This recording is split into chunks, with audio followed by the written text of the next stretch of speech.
Welcome back to iProperty Radio with myself, Carol Talon. You can contact us on social media at iProperty Radio or indeed email hello@iPropertyRadio.com. In the Proptech Hot Seat today is Conor McGarry of RentDodo. Conor, you're very welcome. What is RentDodo? Hi, Carol. Thanks for having me on. So RentDodo is a new platform for the Irish rental sector. It's a platform for letting agents and tenants to help them manage their rental applications. At the moment, I suppose a lot of it's kind of done by email, text, and phone, using platforms, the kind of the advertising directories, and letting agents get a huge volume of applicants in to their mailbox. Tenants are sending in hundreds of applications to properties, sharing a lot of personal information, and with that, there's kind of a lot of, I suppose, issues with that in terms of transferring data, not hearing back from letting agents. How does the letting agent make a kind of a decision on which applicants to move forward with to kind of viewing or at least offer? So RentDodo is kind of streamlining that process and making it transparent and easy to use for all people involved in that process. Conor, the rental market in Ireland is in an unprecedented shambles right now, and across the show every week we talk about things. Now, to be fair, we generally focus on the delivery and maybe the policies that are continuing to drive smaller landlords out of the market. So I suppose, first of all, one thing that has happened since the budget is that there's a huge appreciation for the difference between institutional landlords and non-institutional landlords.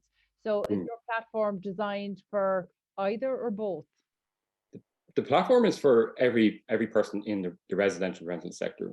We're initially looking at talking with letting agents, but eventually we will speak with landlords as well, whether they're small mom and pop landlords with one or two rentals, or institutional, the bigger kind of landlords that would have hundreds or potentially thousands of rentals.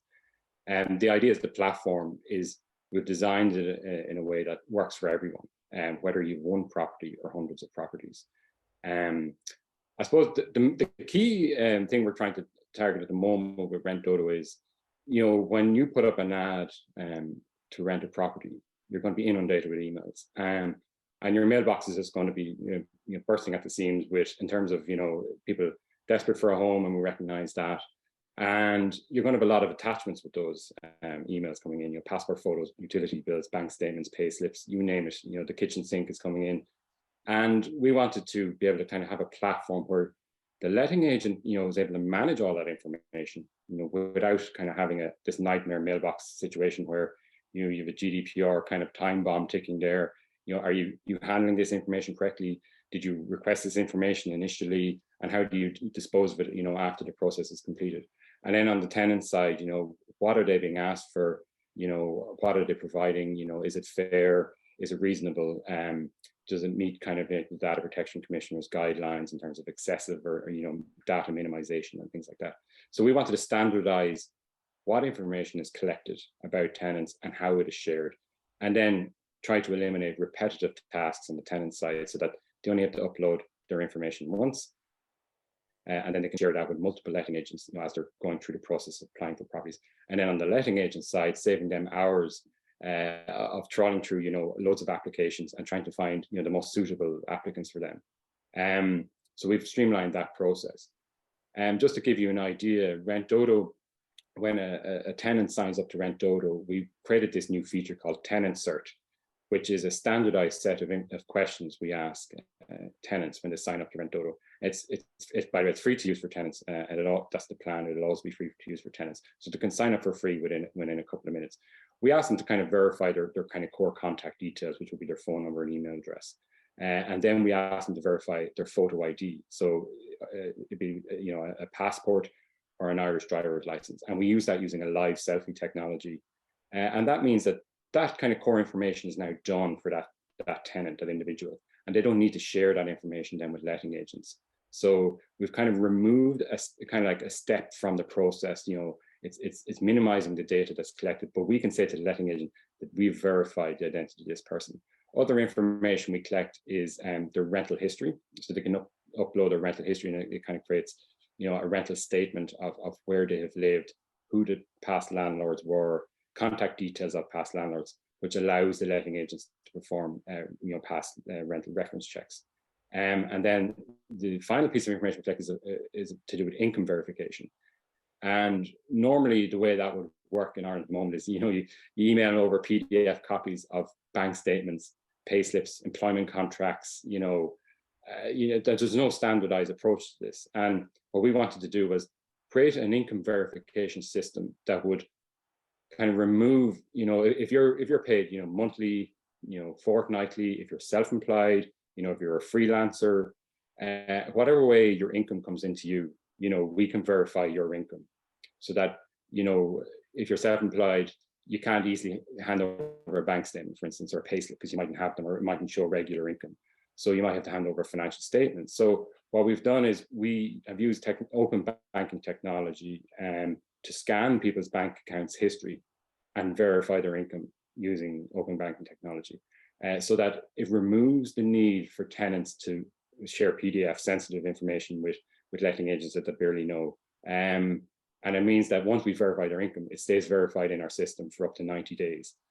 So while they're going through the process of applying for properties to rent, the letting agent can see that their income is verified, but can't see their financial information, such as, you know, where they're spending their money, like, because letting agents don't need to know this. They just need to know, can they afford to pay the rent? So we were the first people in Ireland to bring in income verification into the rental sector. And I think the income verification is an interesting one, because we know ID verification is a challenge that letting agents had, and there's been a number of solution providers coming into the market, and in fact most are using UK providers at the moment.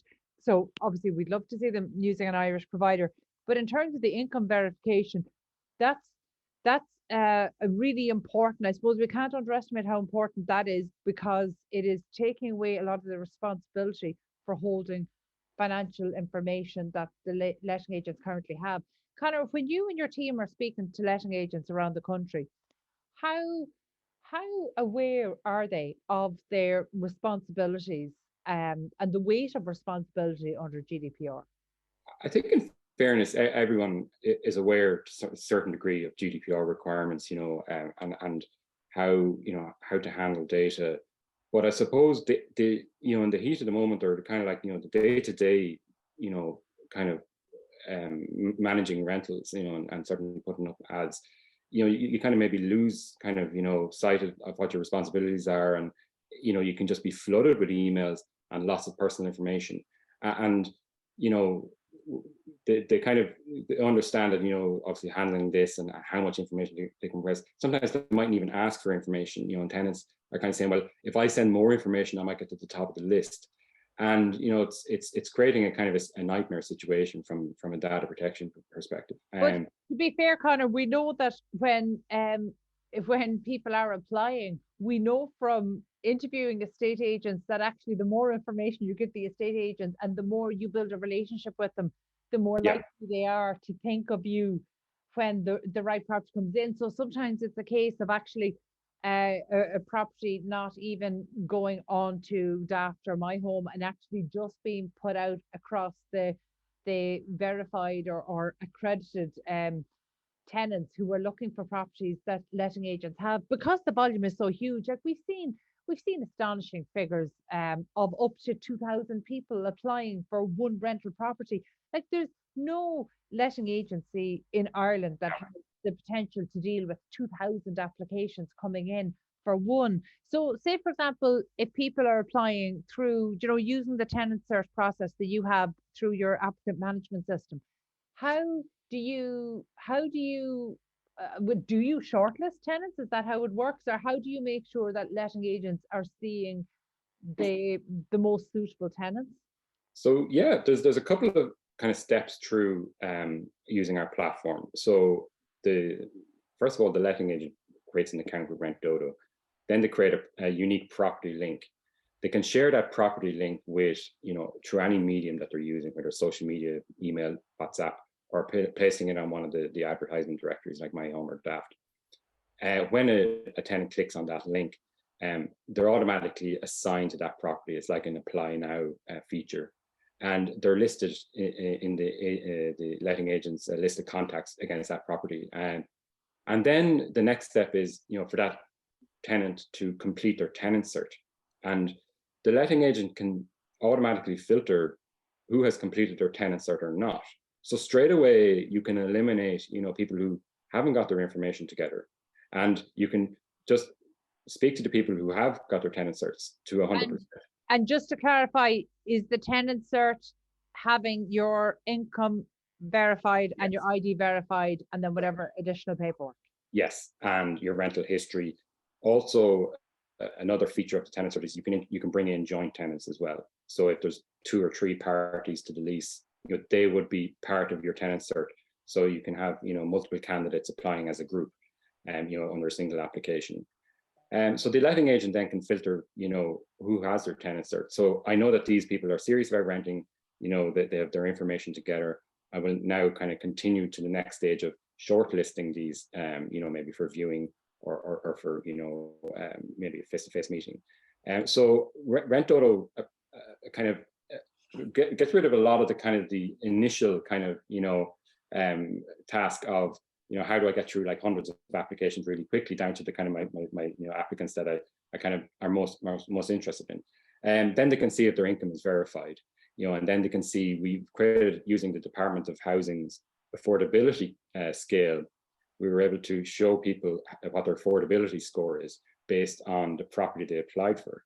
If the property was 1,500 rent and their income was, say, the joint income was, say, 4,000 or 5,000, we can work out the percentage score of what their affordability score is using the Department of Housing's guidelines. So, and actually, just in terms of those guidelines, we know are those guidelines somewhere in the region of 30% of your income should be going towards rental, whereas we know in actual fact that's running into 55% for some. Yeah, it's gone over 50% in a lot of cases due to the soaring rents. I think the 4 scales on the Department of Housing is under 25, and then it's 25 to 35, 35 to 40, 40 plus, and they kind of use a traffic light system. We've kind of used that traffic light system. We've broken down to 5% increments so that you can kind of get a more granular kind of breakdown of your applicants based on their affordability. And look, I mean, whether they're coming through RentDodo or not, the affordability is going to be the same, but at least now we've independently verified their income, and you can rank them based on, who's got the best affordability score.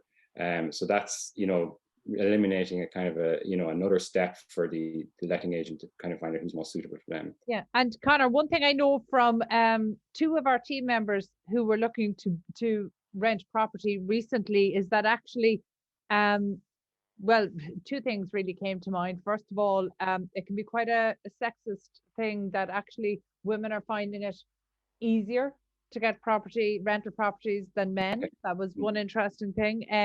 But another one is that actually it really is a numbers game. So we had somebody, that was applying, that definitely applied for more than 50 or 60. And then with somebody else who kind of was very lucky and got something quite quickly. But if you're looking at over 50 or 60 homes, you're applying for over 40 or 50 or 60 different properties to try get the one you want right now. I presume if people are applying through the applicant management system, that they only have to do that once. Correct. And then so their application then actually can just be attached. Yes. So they create their RentDodo account, complete their tenant search, and they only do that once. And then, if you're applying for 10 properties, 50 properties, it's just one click of a button. You don't have to send, emails and attachments, over and over again.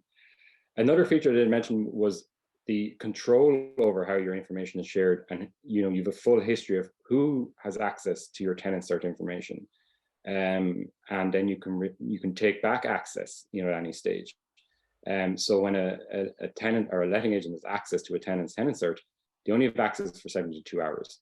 So they can make the kind of when they're shortlisting their applicants, after that shortlist kind of stage is completed, the information that the tenant had provided through the tenant cert is just removed automatically, and the letting agent doesn't even have to think about that.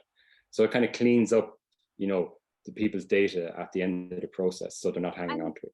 Well, actually, that's an interesting one. So at the end of the process, I presume you mean from the time they're looking for a new rental home to the time they move into their new rental home. But actually, is there a way of preserving the rental history to establish really a rental history? Because one of the things we're seeing at the moment is that um, certainly for first time buyers, there's conflicting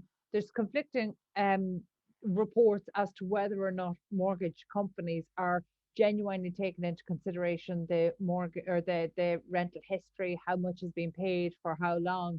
Mm. I wonder, is there a way that actually the record keeping from here could be used to establish that, so when people come to buy their first home or to make their first mortgage application, that there actually is some history here to depend on? Is that something you've considered? That is something we will definitely be looking at in future versions of our website. The initial version is handling kind of the application stage. Future features will include, setting up viewings and creating lease offers, digital lease signing, deposit payment, inventory management, and things like that. For instance, one of the features we would like to bring in is, deposit disputes, whereby, everyone has a checklist of, here's what the condition of the property beforehand, and everyone signed off on that, and there's a digital record of that.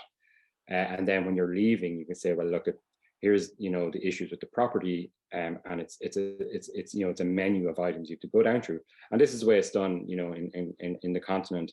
It's a very kind of pro forma way of managing the deposit. There's no kind of like, how do I feel today about the deposit? It's a set of questions, and they can deduct from that's definitely something that has caused issues in terms of the RTB, because we know that the RTB at the moment, landlords certainly aren't feeling well represented by that. There doesn't seem to be that balance of fairness, that it is seen very much as pro tenant and by extension anti landlord. And actually, even where landlords are securing orders, they are effectively unenforceable.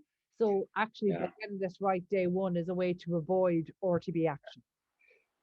That's what we would hope RentDodo will achieve in the long run. There's a record of all interactions, throughout the application stage, signing the lease and ending the lease. And then if there is an RTB dispute, at any stage during the lease or at the end of the lease, there's a full kind of transparent record of every interaction between the tenant and the letting agent / landlord. So that what it does is it's better for both parties as well, because everyone can see everything's on the table, and the tenant has come back, as well as the landlord and the letting agent. So, it'd be perfect in situations where you do end up with a dispute. You say, look, I have everything here, here's the dates that things happen, here's the communication, and here's, the things we agreed on and what was signed off by both parties. So that kind of creates a peace of mind for everyone involved. And that's the idea. The philosophy behind RentDodo is not to just, do something for letting agents, but also to do something for tenants as well. It's to create a level playing field. And we hope that we can achieve that through RentDodo. I think that, quite frankly, tenants and prospective tenants in the marketplace right now need all the help they can get. So we're delighted to see any initiative that's going to make it easier for tenants to access rental homes. So best of luck to yourself and to the team at RentDodo. I look forward to seeing how you change up the marketplace, because certainly it is ripe for fixing problems. I don't think there has ever been as many problems across the rental sector that need to be addressed. So we're delighted to see you and companies like yourselves coming in. So best of luck. That was Conor McGarry of RentDodo, and that's it from us this week. You can get in touch with the show on social media at iPropertyRadio or email hello@iPropertyRadio.com. My thanks to the Hear Me Roar production team and to Luke Delaney on sound for Dublin South FM. Until next time, thank you for listening.